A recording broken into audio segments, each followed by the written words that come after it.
been building for weeks.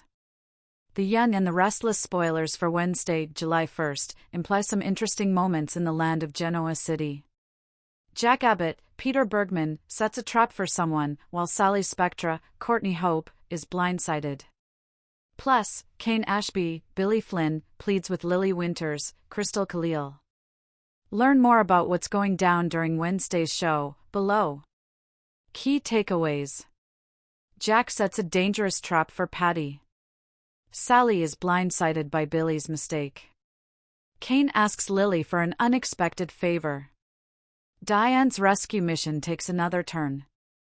Jill's funding secret could spark new drama. Jack Abbott's trap.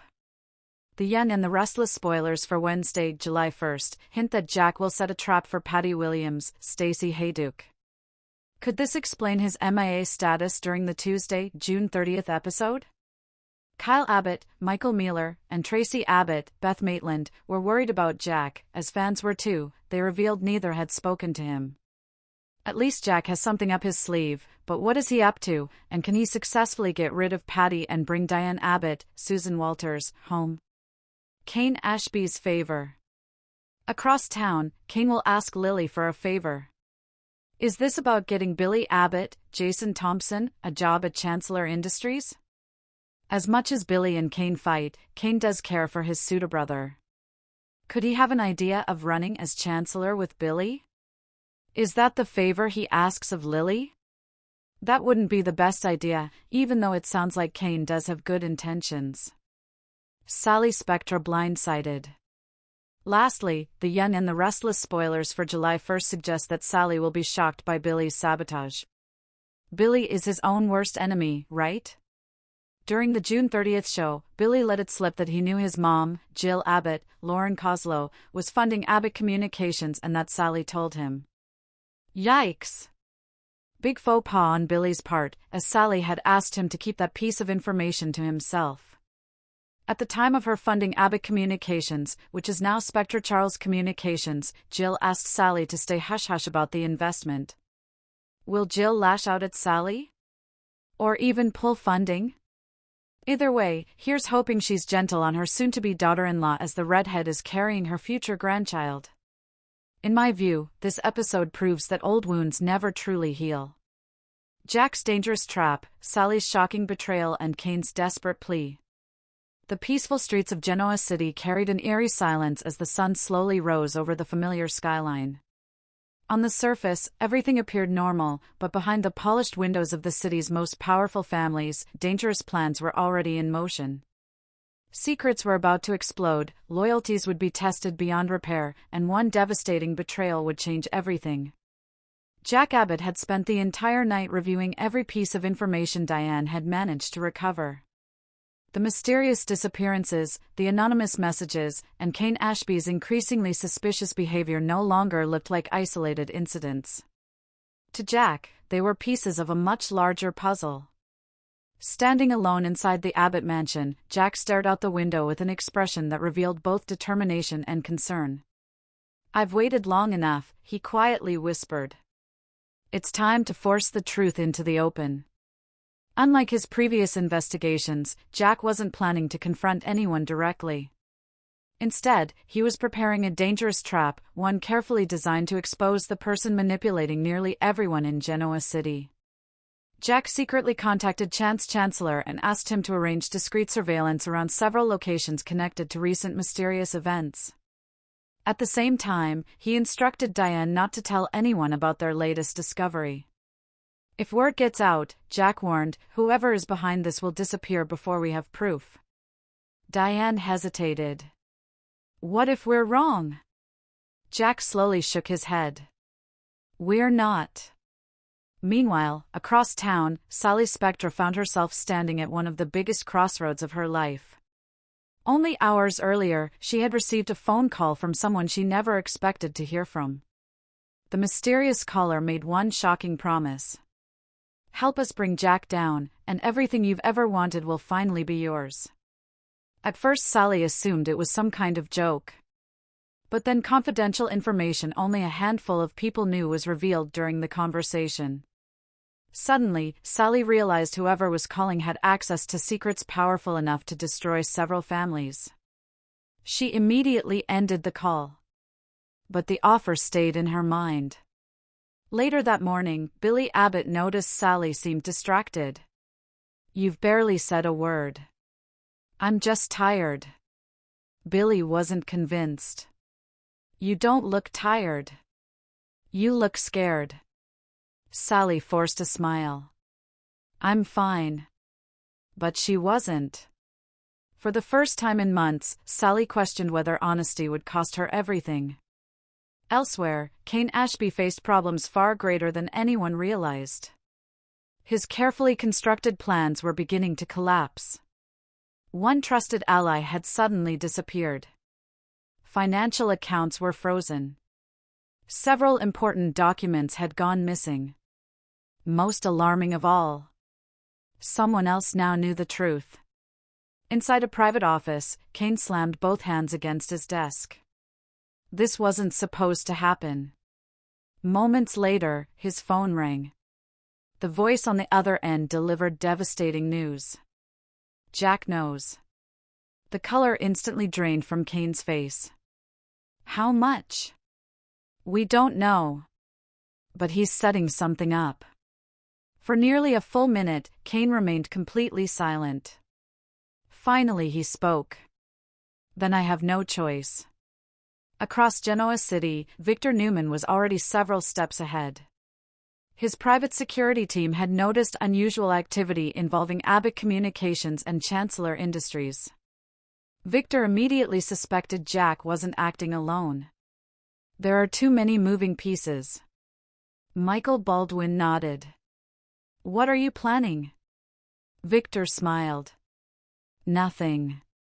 Michael looked confused. "Nothing?" Victor's smile widened. "When your enemies think they're winning, that's when they make mistakes." Back at Crimson Lights, Phyllis Summers accidentally overheard part of a conversation between Chance and Summer. Neither realized she was listening. Chance quietly mentioned increased surveillance around several downtown buildings. Summer immediately became concerned. "Does my mom know?" Chance hesitated. "No." Phyllis frowned. "Surveillance? Secret investigations? Jack?" Something much bigger was happening. She decided she needed answers immediately. Unfortunately, her search for the truth would place her directly in the middle of Jack's dangerous trap. At Newman Enterprises, Adam Newman sensed growing tension throughout the building. Victor had canceled 3 meetings.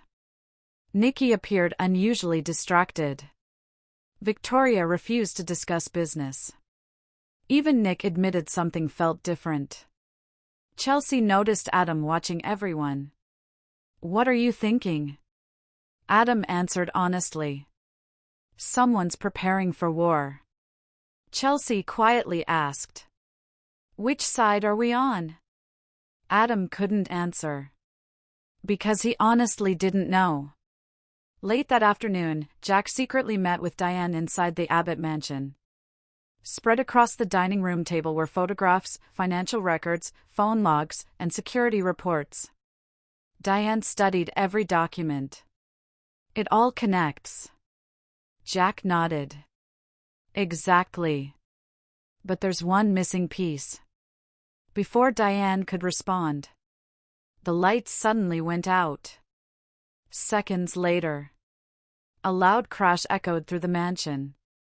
Someone had broken inside. The sudden darkness inside the Abbott mansion lasted only a few seconds, but to Jack Abbott, it felt like an eternity. "Diane, stay behind me," Jack ordered as he reached for the flashlight he kept in a nearby drawer. Another loud crash echoed from the hallway. Someone was inside the house. Jack cautiously stepped toward the sound while Diane immediately grabbed her phone to call Chance Chancellor. Before she could dial, the lights flickered back on. The front door was still locked.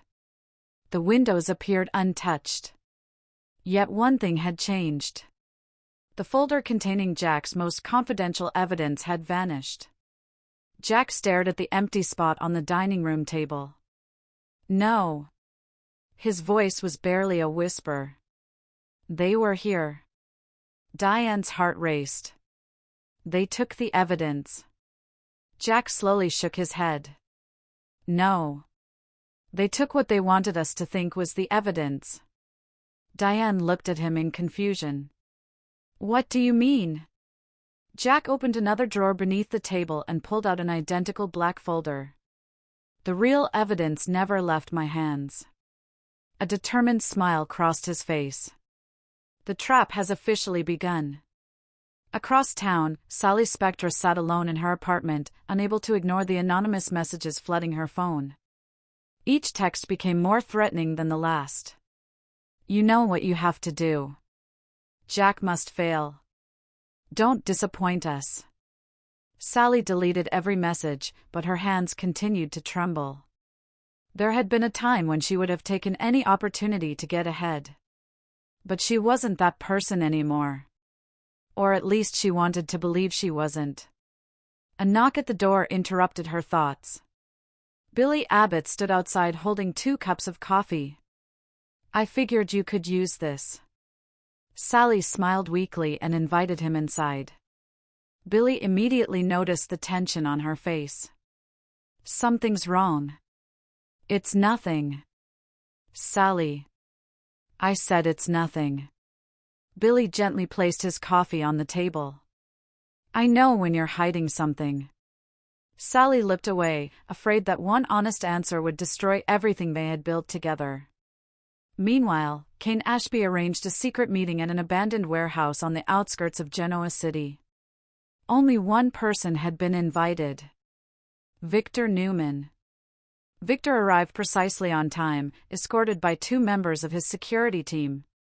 You asked for this meeting, Victor said coldly. It better be worth my time.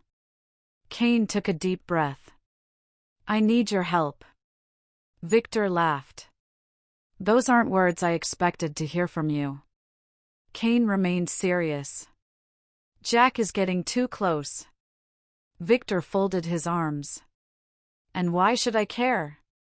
Because if Jack uncovers everything. Kane paused. He won't stop with me. Victor's expression suddenly changed. You think my family is involved? I think everyone is. Silence filled the warehouse. Victor slowly stepped closer. For your sake. You'd better be telling the truth. Elsewhere, Phyllis Summers continued digging for answers. Her investigation led her to an old storage unit rented under a fake name. Inside, she expected to find documents. Instead, she found photographs. Dozens of them. Every picture showed members of Genoa City's most powerful families being secretly watched over the past several months. Jack. Victor. Billy. Lily. Sally. Even Phyllis herself. Whoever had taken the photos had been planning something for a very long time. Then Phyllis noticed one final picture lying face down. She turned it over. Her eyes widened in horror. It showed Jack standing outside the Abbott mansion. Only hours earlier. Someone was watching him in real time. Someone was always one step ahead. Phyllis whispered to herself. This is much bigger than I imagined. As she reached for her phone, footsteps echoed behind her. She spun around. The storage unit door slammed shut. And the sound of a lock clicking into place left her trapped inside.